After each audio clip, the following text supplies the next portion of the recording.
thing for you. Oh, fabulous.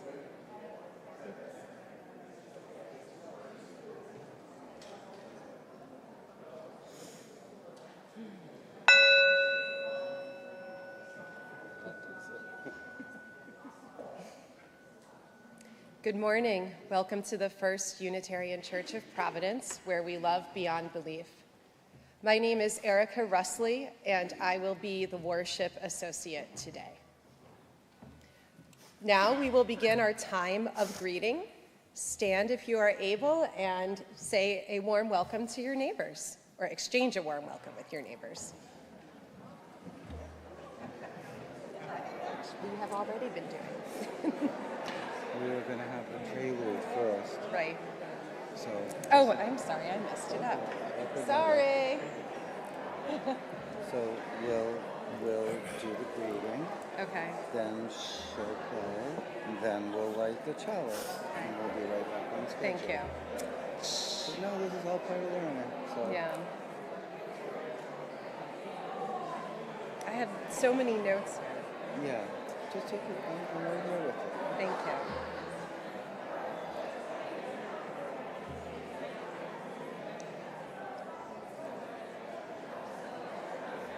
Let's be sure to wave to our friends at home.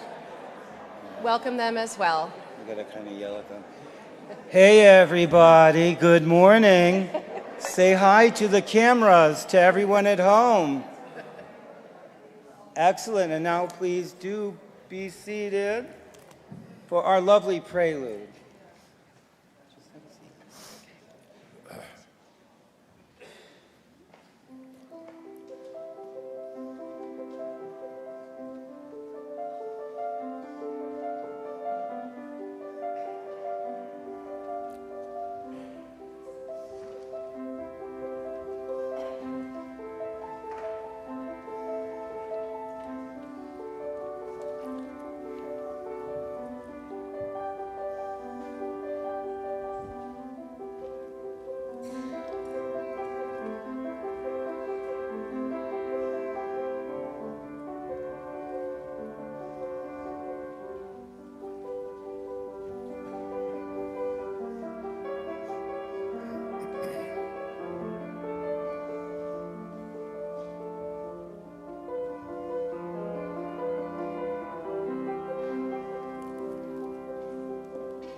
Now please take a moment to look in our order of service and join us in our chalice lighting.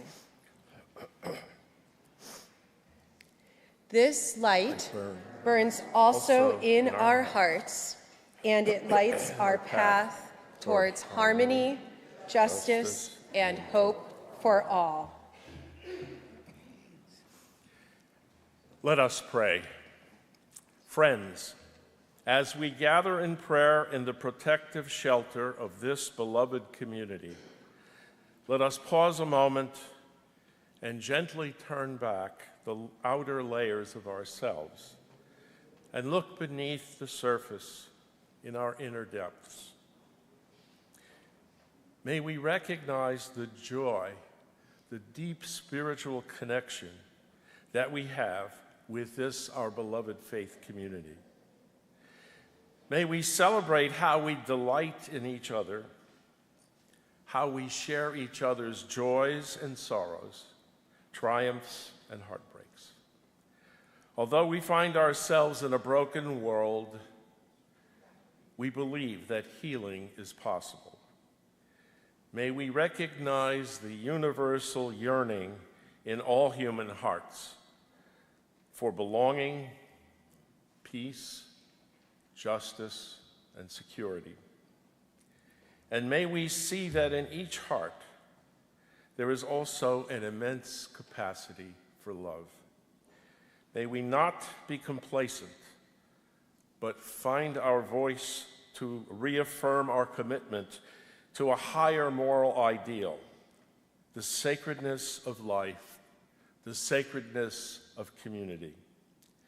We pray that the impulse to violence be affirmatively removed from every heart and replaced with respect and with affection.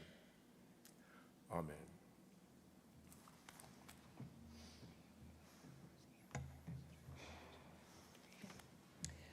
We now invite members and visitors to read together our covenant, found in your order of service.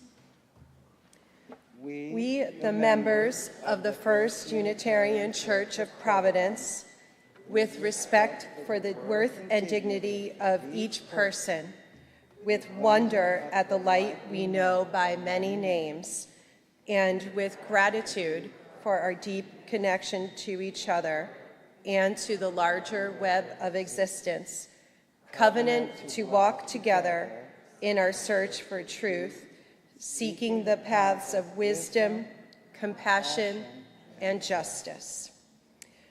Now please rise if you are able and join us for hymn number 346. Please come sing a song with me. This is in the gray hymnal.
Reflection on Hope by Václav Havel.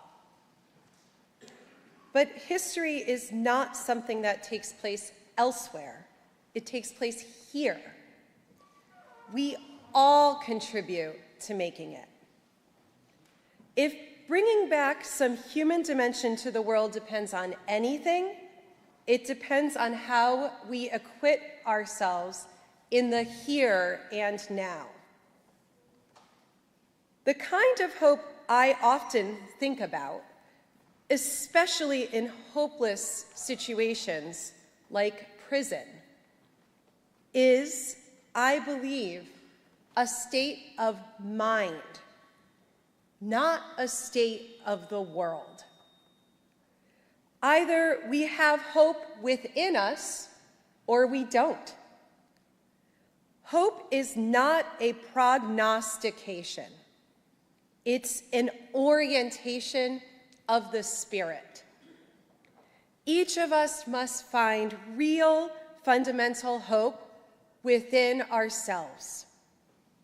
You can't delegate that to anyone else. Hope in this deep and powerful sense is not the same as joy when things are going well, or willingness to invest in enterprises that are obviously headed for early success, but rather an ability to work for something to succeed. Hope is definitely not the same thing as optimism. It's not the conviction that something will turn out well, but the certainty that something makes sense, regardless of how it turns out. It is this hope, above all, that gives us strength to live and to continually try new things, even in conditions that seem as hopeless as ours do, here and now. In the face of this absurdity, life is too precious a thing to permit its devaluation by living pointlessly, emptily, without meaning, without love, and finally, without hope.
Good morning.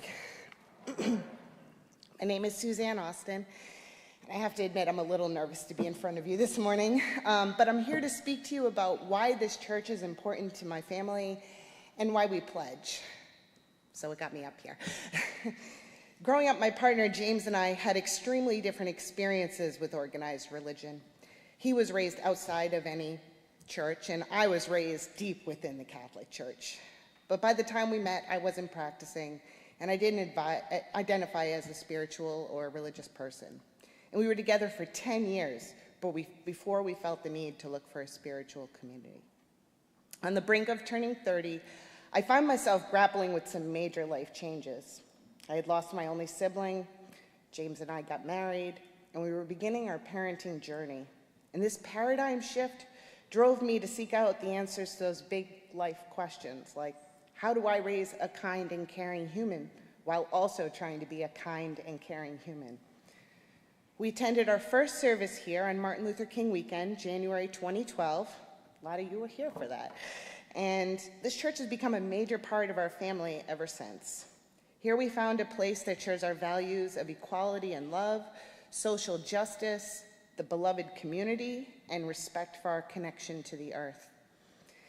I have had a lot of memories created here over the last 12 years, but there's one moment that truly stands out for me. It was actually 4 years ago this week when the world went into lockdown. Every school event, every extracurricular activity, every social connection we had stopped abruptly. There was so much uncertainty in our lives, and this church coordinated efforts so that worship can continue online for both us adults, but also our kids. And that's exactly what my kids needed. Although they were online all week for school, my kids look forward to Zoom Chapel every Sunday. And I get emotional just thinking about it now. Of course, there was always the mad dash to set up 2 computers in different rooms. But when they signed on to chapel at 9:30, they were into it. Honestly, I think we all looked forward to Sunday mornings when our home was filled with hopeful songs, like A Place in the Choir, One Voice, or Keep on Moving Forward. They were so into home chapel that each of my kids made their own chalice out of stuff from around the house so they could have it next to their laptops. This connection I had hoped they would have so many years ago was all possible because this church chose to show up and support my kids' spiritual needs as much as it chose to show up and meet my own during that uncertain time. Now that we've returned to in-person worship, my kids consider this place their second home. My youngest is the one running around barefoot sometimes. James, my partner, after years of saying he was just a friend of the church, changed his mind last year and signed the book last spring, much to my surprise. Plus, I'm very excited for the changes to come with this church, especially with the goals we've outlined in our strategic plan. There's quite a lot of opportunity for growth, both internally and in our greater community. And it's for all of these reasons that we take our pledge to this church very seriously. We understand all the great work, what it does for my family and for this community. Even when it's given away, it's not free. And this is why we've committed to the Step Up Challenge, and we'll be increasing our pledge by 15% from what we committed to last year. And I hope you will consider doing the same. Thank you.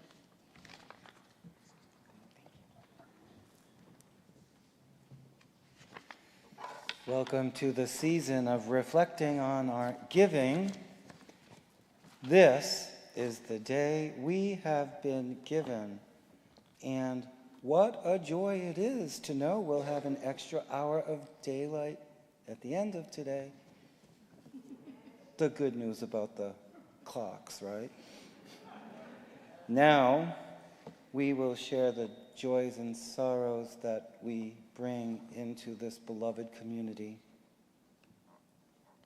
From the Armstrongs, a candle of love and support for our 3 dear grandchildren and for their mom, Robin, who's also a UU minister and beloved colleague, from Beth and Stu. From Chris, a candle of joy for one of our adult children, getting their own apartment and me getting closet space. From Kate and Jonathan, 2 candles of joy, one for our son's 26th birthday yesterday, and me for our new kitty. We've named her Luna. A candle of joy for a new job and a workplace that feels healthy and welcoming. And a candle of hope and support for my dad facing big health concerns. From Nancy Green, I'm grateful to this community for hosting Norwad and Rabbi Schlesinger from Roots, an organization dedicated to peace in the West Bank. A joyful candle to celebrate the 40th birthday of Jessica from her birth mother.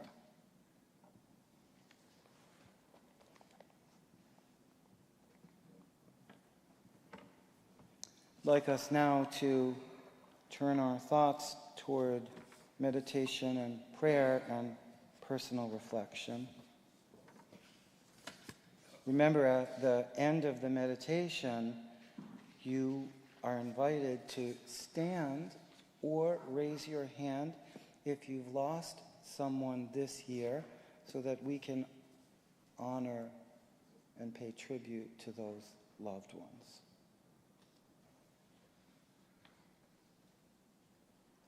To begin, let's fully arrive into the hour and into the room. Let yourselves relax. Feel your body sitting in the pews. Drop your shoulders. Drop your heads. Please take a deep breath.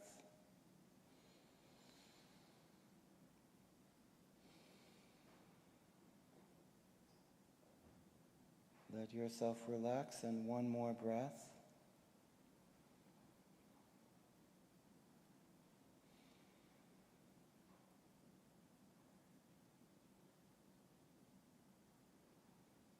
Love the stillness. And a final breath.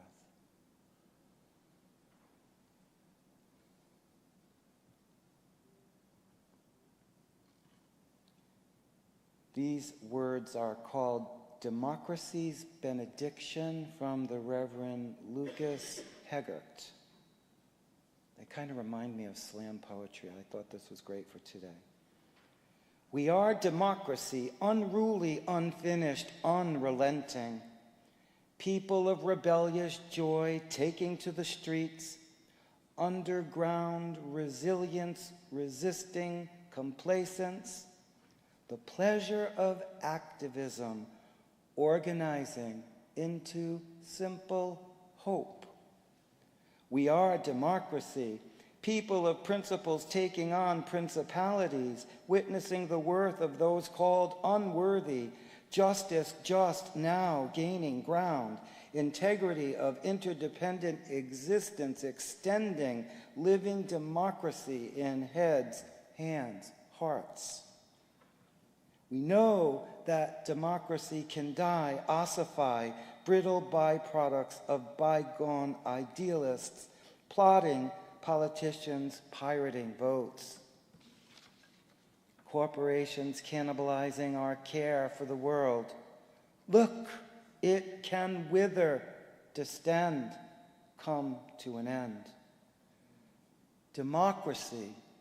Today we will love you alive, make you ours, make you thrive, and act as though our lives are on the line. Amen.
Good morning. I'm the Reverend Gene Dishlevsky. I serve as a community minister here at First Unitarian. However, you rarely see me on Sundays because I have a day job. I'm pastor of Lime Rock Baptist Church in Lincoln. And since Sunday happens at the same time in Lincoln and in Providence. However, I've been given the privilege of the pulpit like once a year when we switch to daylight savings. So I could obsess about, do I have this right? Did we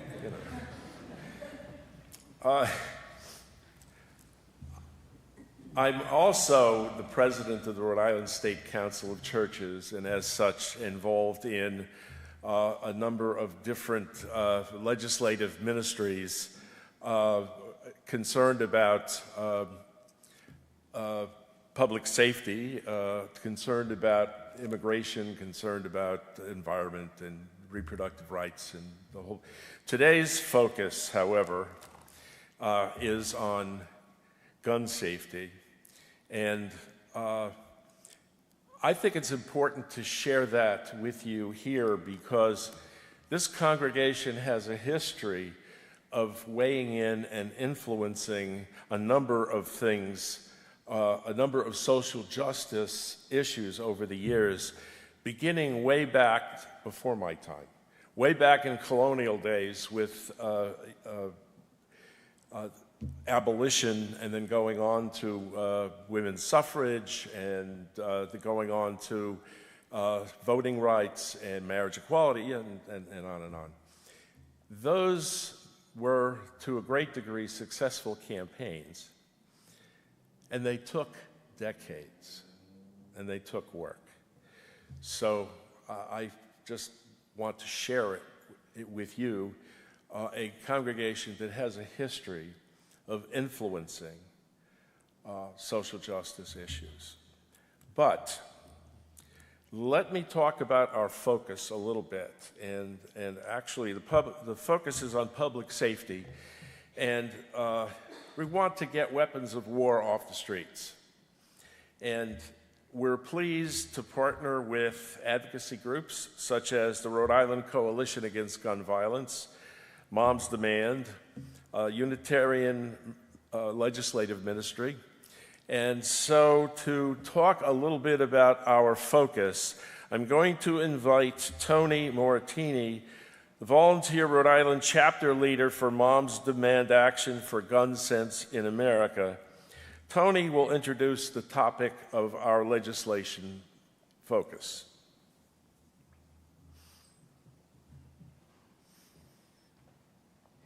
Thank you, Gene. This is kind of cool. Thank you, Gene. He invited me to be up there, but I'd rather be down here with you folks.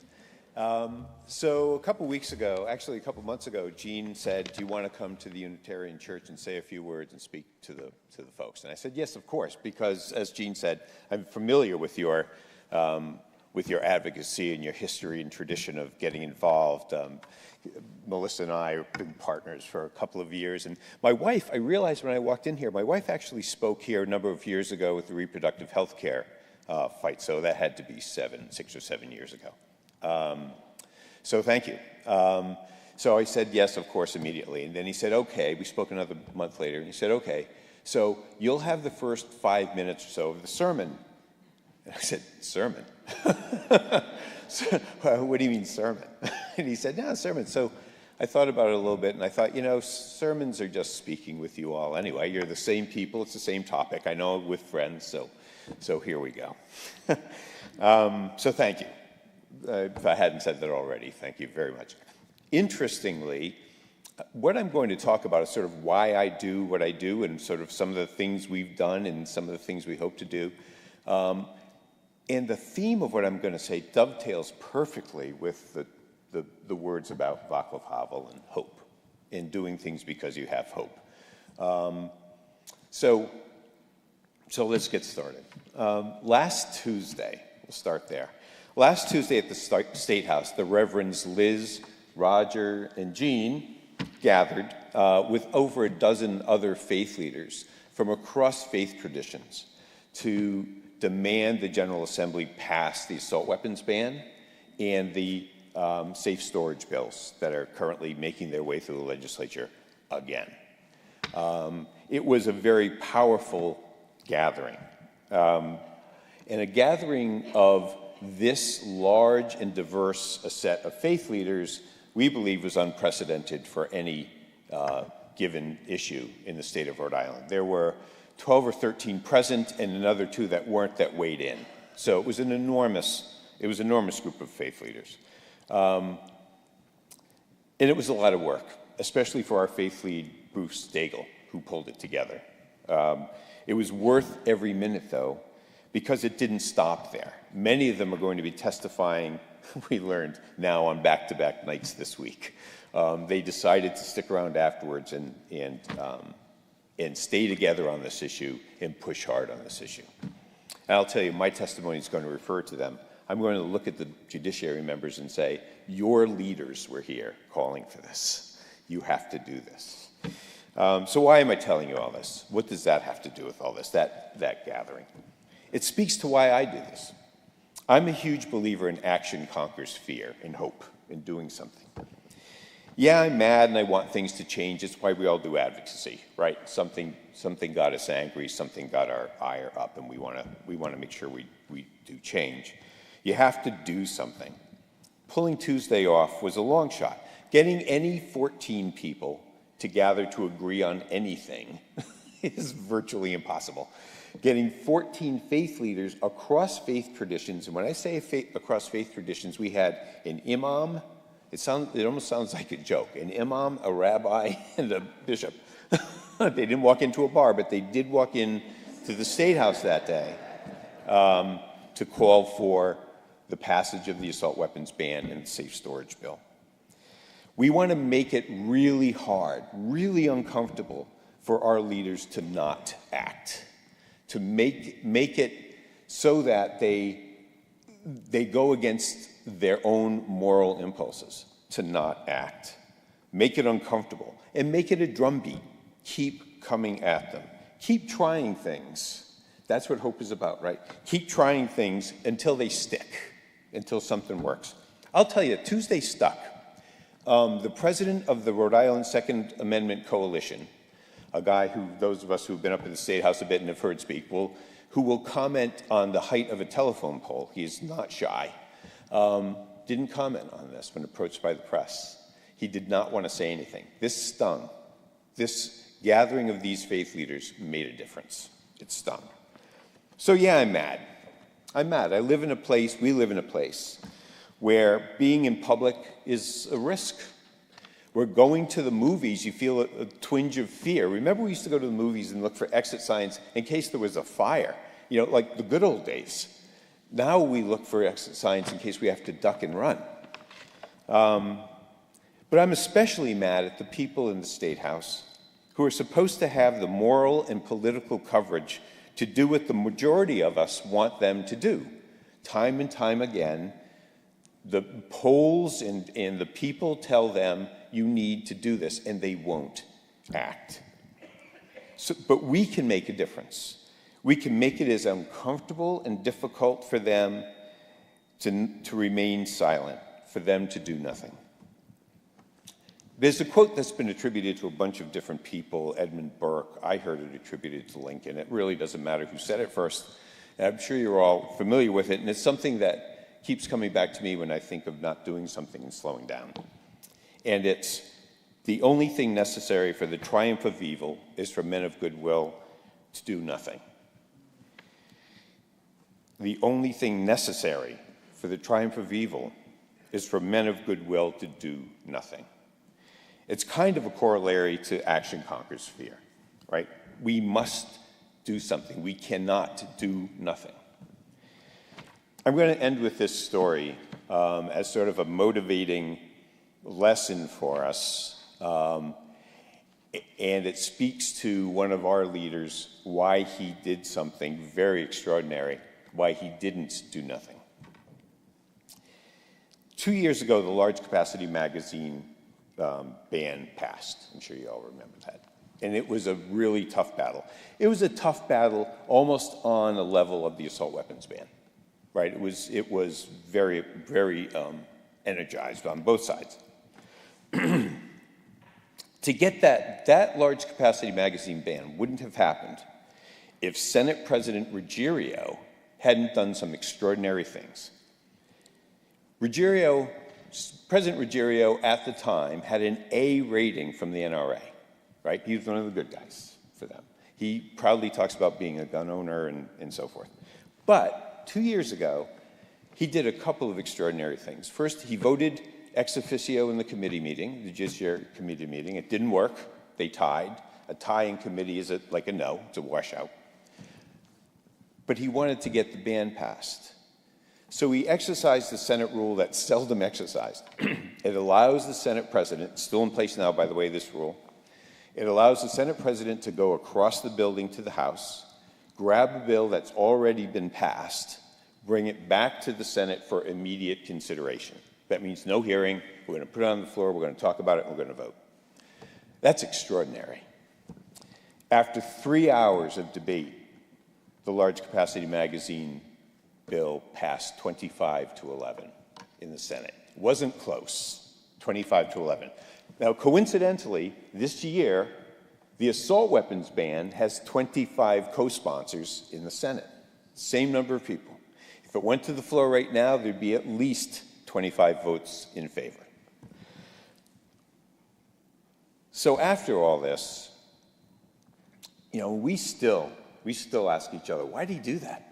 The guy had an A. He went from A to F, by the way, as a result of him doing that. He's been clawing back to an A ever since, I'm afraid, but he went from an A to an F. The Projo interviewed him, and they asked him, why'd you do this? The title of the article was something like, why an A member of the NRA went to the lengths he went to. And his quote was, and this is what keeps me going. He said, I'm going to say it exactly because it's a quote. He said, I'd be horrified if something ever happened to my grandchildren and I stood by and did nothing. This is Dominic Ruggiero. I'd be horrified if something ever happened to my grandchildren and I stood by and did nothing.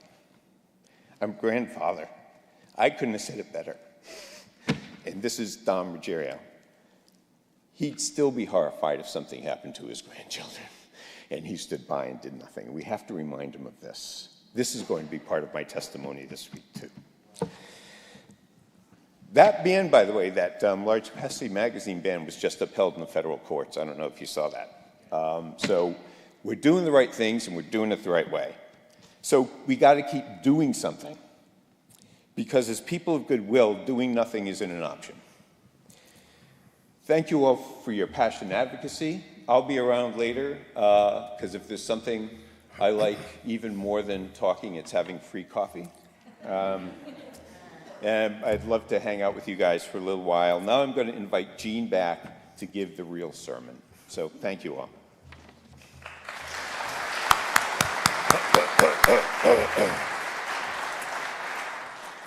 I didn't know you were going to raise the bar. There will be an opportunity during coffee hour, if you wish, to write letters, notes, cards, testimonies to send to your representatives to encourage passage of the assault weapons ban. But thank you, Tony. You don't have to be shot by an assault weapon to be harmed.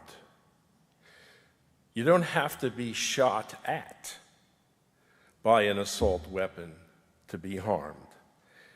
The threat is sufficient. We feel the threat. The almost daily frequent mass shootings builds that threat. When assault weapons, the lethality of these weapons of war are a threat, and we feel that. This is not theoretical. right? This is a part of our everyday life, and we're being harmed by this. I'm being harmed, you're being harmed, our children are being harmed. We feel the tension, the anxiety.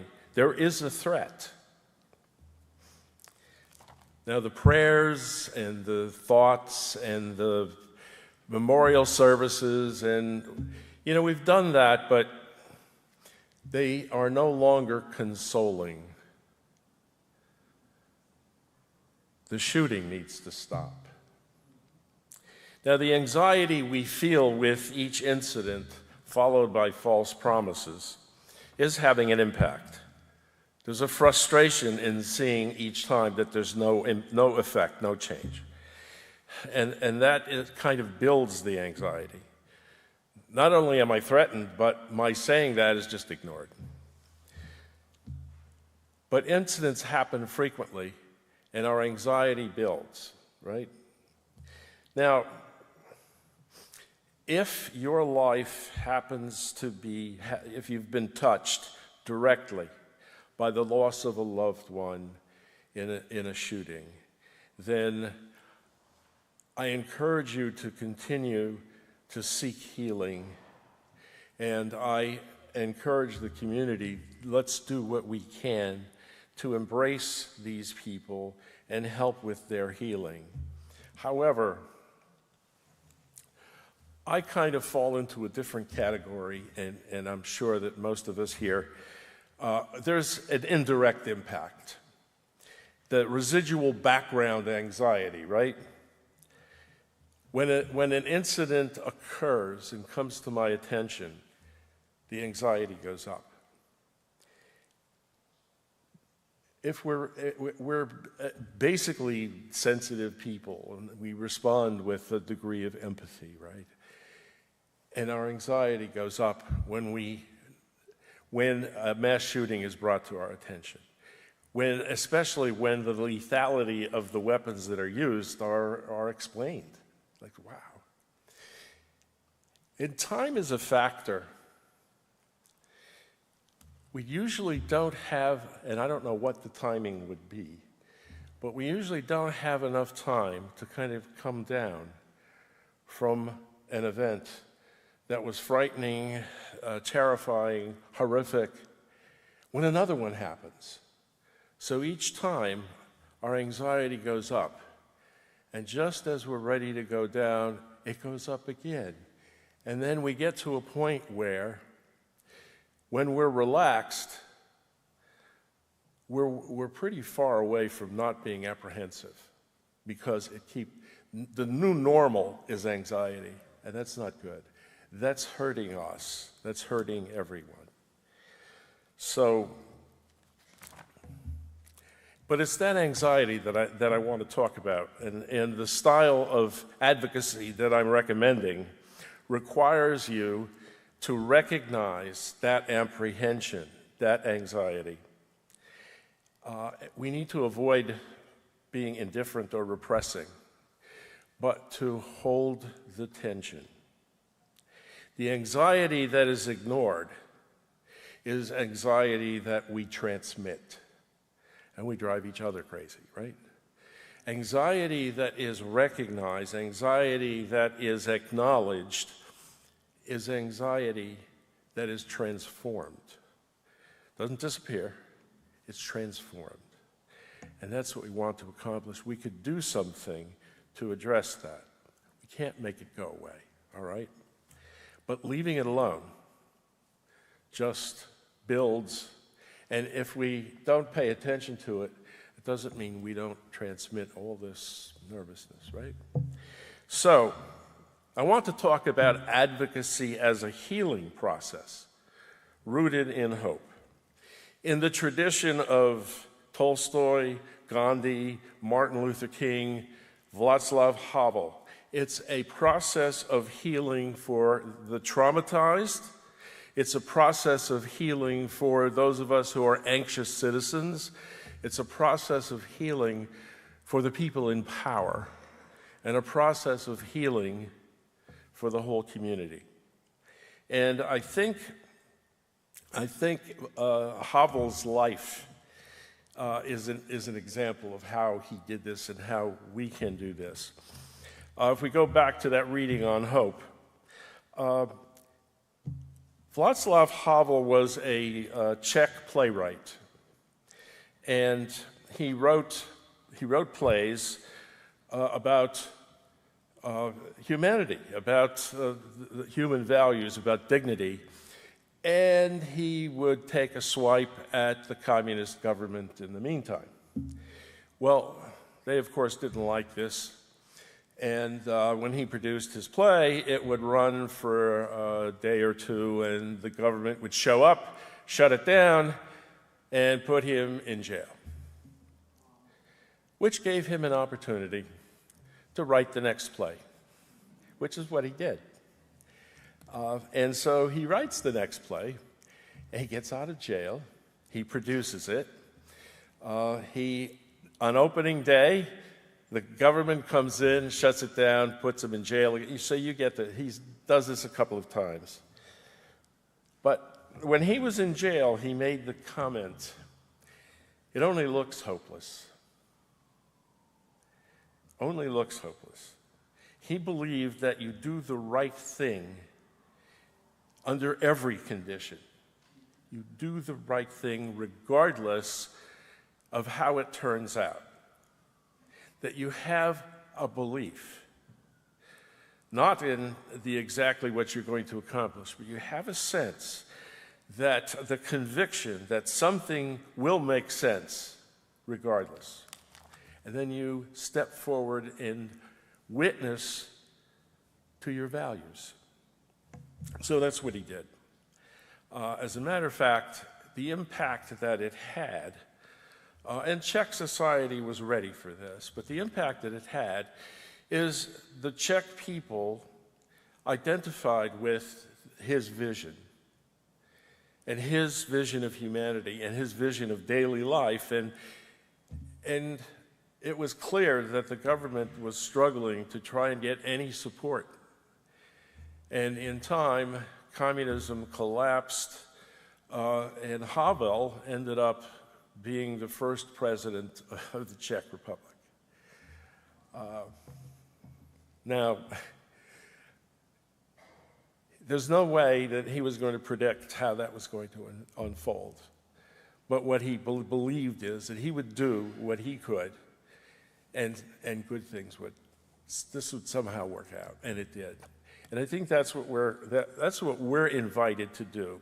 And what I think is that Gandhi warned us that aggression in our advocacy is actually an exhibition of the ego. Aggression doesn't work. We want to kick somebody's door in and say, "Hey, we want." No, that doesn't work. Partly because, look, coercion on their part isn't working, so why should we do that, right? But the other thing is that if I present as a person with values, if I present as a vulnerable individual, then I'm not a threat. And if somebody is trying to convince me of something, threatening me is not helpful because I want to protect myself. So I guess what I'm saying is this style of advocacy, it's kind of a spiritual style, is not about kicking a door in. It's about presenting your values. And that tension we have to live with so that we don't give up, because it is frustrating. And it's okay. And it hurts each time there's another mass shooting or even any kind of violence. However, we have to believe that we may not be able to immediately change the world, but we can influence. And I think that was Gandhi's point, was influence rather than control. So I would like the community to embrace and celebrate our values, our humanistic values. This week in the General Assembly, the assault weapons ban and the safe storage bill is being heard in committee. I encourage you to give witness to your values for the well-being of the community. Let us be a Rhode Island velvet revolution. Amen.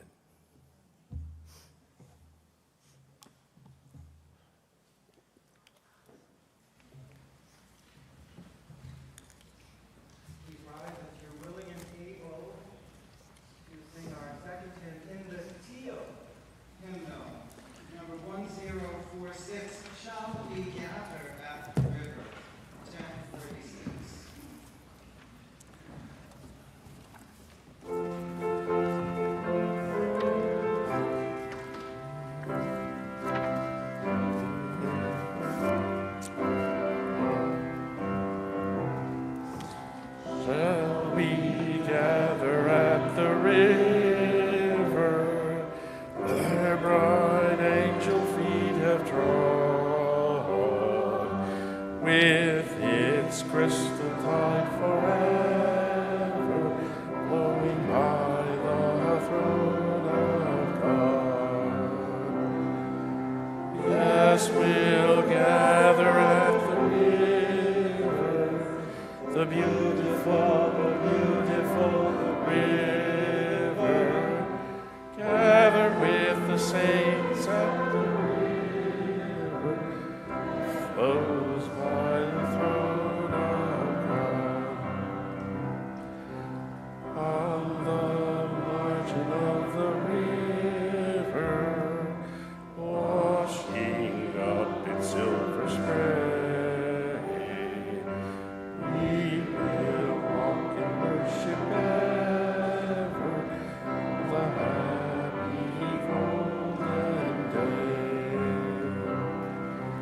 Yes, we'll gather at the river, beautiful, beautiful river, gather with the saints at the river, that flows by the throne of God. There we reach the shining river, lay we every burden down, grace and spirit deliver, and provide our robe and crown. Yes, we'll gather at the river, the beautiful, beautiful river. Gathering the saints at the river, that flows by the throne of God. Soon we'll reach the shining river,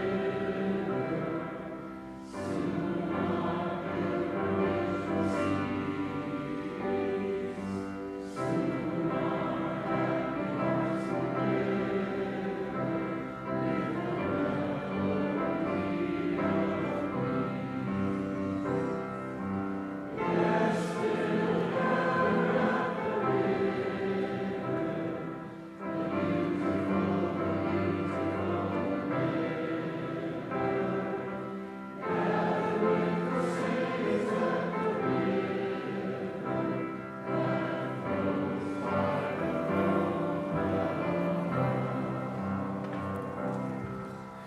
Thank you for your enthusiastic singing of a Baptist hymn. Now we are at the giving portion of the service. And normally, I would say the good work of the First Unitarian Church is possible only by your great generosity, and expect you to chip in. Only hearing what's been said today, I'm in the State House this past Tuesday with Liz and those other ministers, and Liz is giving this impassioned exhortation to our elected leaders, telling them that as Unitarian Universalists, democracy is an article of faith for us. And those letter writing campaigns and using our voice and our vote is an important part of how we live out our faith. And while she's saying this, I'm remembering that when I was 8 years old, I was puppy sitting for a neighbor, and I went in the house and I needed a pen or something, and I opened the desk drawer and there's a loaded handgun. And I'm curious and I don't know what it is exactly, and I shoot it. And, you know, it kicks back and I still have the scar. It, you know, cuts my finger, so there's bloodshed and shattered glass. The window breaks, and of course I'm in big trouble, as you would imagine. Fast forward 50-something years, and here we are in the State House, still arguing for safe storage of weapons to keep away from children. There is still bloodshed and shattered lives. So when I tell you the good work of the First Unitarian Church is possible only by your great generosity, believe me, that's true. The offering will be now greatly received. Thank you.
From Sunday to Sunday, we are also invited to practice our faith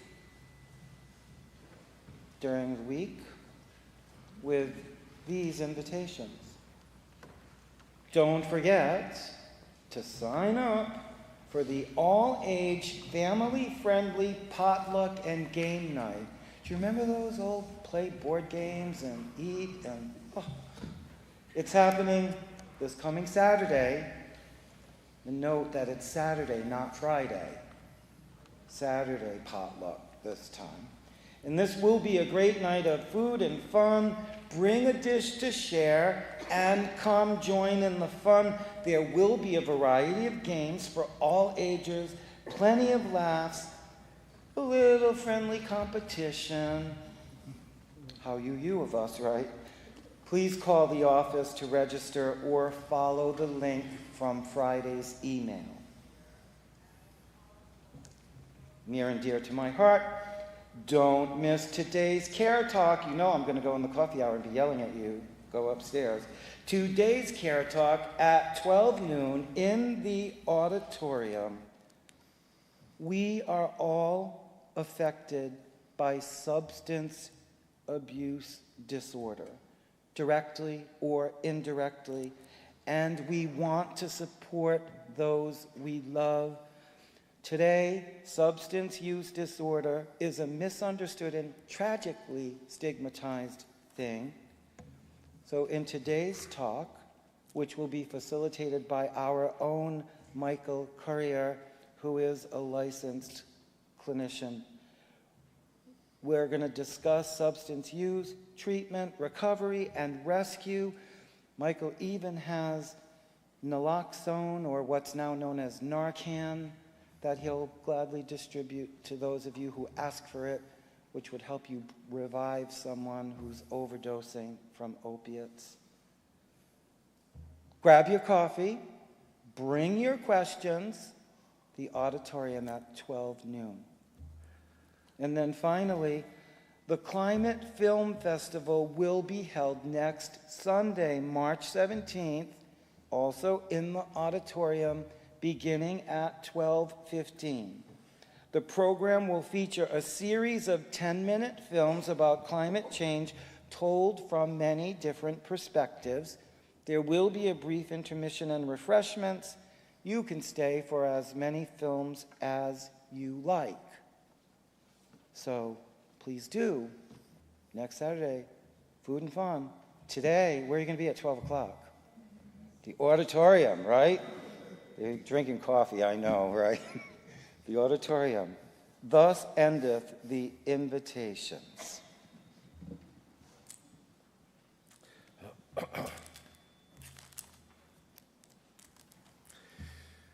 Now may you know the highest calling of your heart, and may you stand up for what you believe. Amen.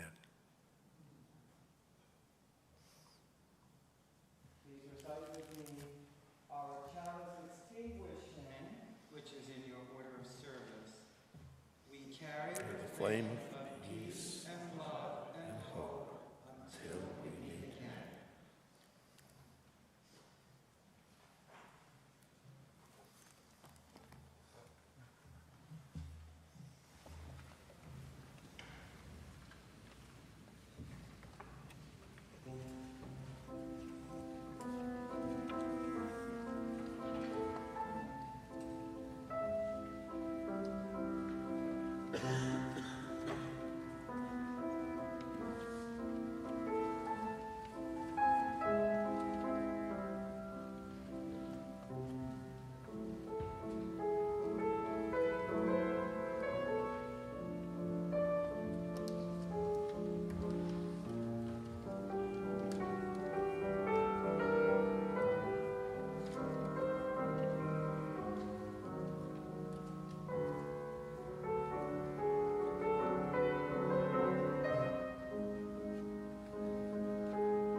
Our closing song is on your blue cards. Give us peace. Dona nobis pacem.